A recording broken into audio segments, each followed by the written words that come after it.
Pero nga kaya pre, dito sa Pilipinas parang pag minsan hindi mo na rin maintindihan ng batas, pag minsan mali yata. Ba't ba tinatanong mo sa akin yung batas na naman? Ano na naman yan? Kita mo ha, Sari-sari ka na. pag tao nakapatay ng ahas, pwede kang makulong. Kuha ng pinatay mo yung ahas na i-video, nakita.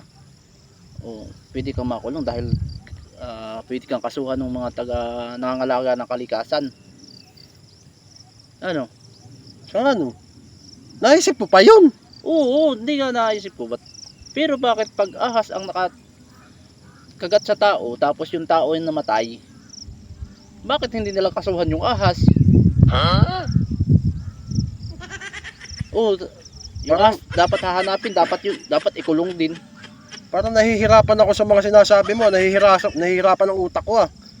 O halimbawa, pag napatay yung ahas, pwedeng makulong yung tao. Oo. Pero ba't pag yung ahas na nakapatay ng tao, hindi nakukulong? Abay, di ko alam. O papaaminin yung ahas? Ikaw ba may yung pumatay? Pag tao, pinapaamin. Ikaw ba yung pumatay dun? O ako na nga po, sabihin, umamin. Ay, yung ahas ba, mapapaamin mo ba yun? Siyang pumatay dun sa tao? Sa kabilang banda tama ka. Pero may tama ka. Iba naman ang utak ng tao sa utak ng ahas ah. Ay, kaya nga. Ay, hindi nga. Kuha nga na yung tao. Pag ahas ang nakapatay sa tao, hindi nakakasuhan yung ahas. Ay, pag yung tao nakapatay ng ahas, kinakasuhan na.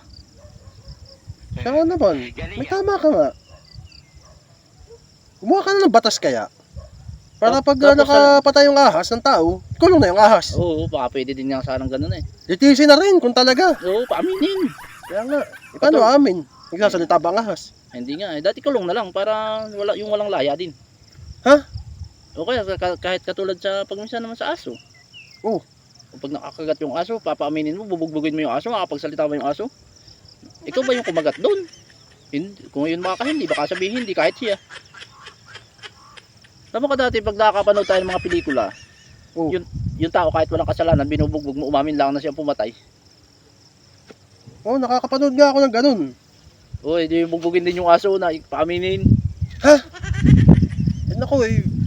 Tapos pag nakita binubugbog yung aso, ikaw yung may kaso. Sa totoo lang, Parang ang hirap ano. Kaya hindi mo rin naguguluhan talaga ako sa mga sinasabi mo. hindi, ang tiniisip ko, parang ang hirap ng batas dito sa Pilipinas. Pag kinagat ka ng aso, yung aso naman, wala, bubugawin lang. Sasabihin doon kung kanino yung aso, at hindi aamin yung may-ari. Ano nangyari? Magpapaturok ka ngayon. Ikaw ang magagastusan. Kaya nga eh. Wala tayong magagawa eh. Nandito tayo sa Tapos pag binugbog mo yung aso, Oh My Philippines. pag binugbog mo yung aso doon sa mga animal welfare kakasuhan ka kayo, nakita binubugbog mo din yung aso. Kaso ka ngayon. Tapos pag ikaw nakagat ng aso at nabugbog ka ng aso, walang kaso. Wala. Kaya hirap din ang batas. Dapat yung aso ikulong di. Nga ano.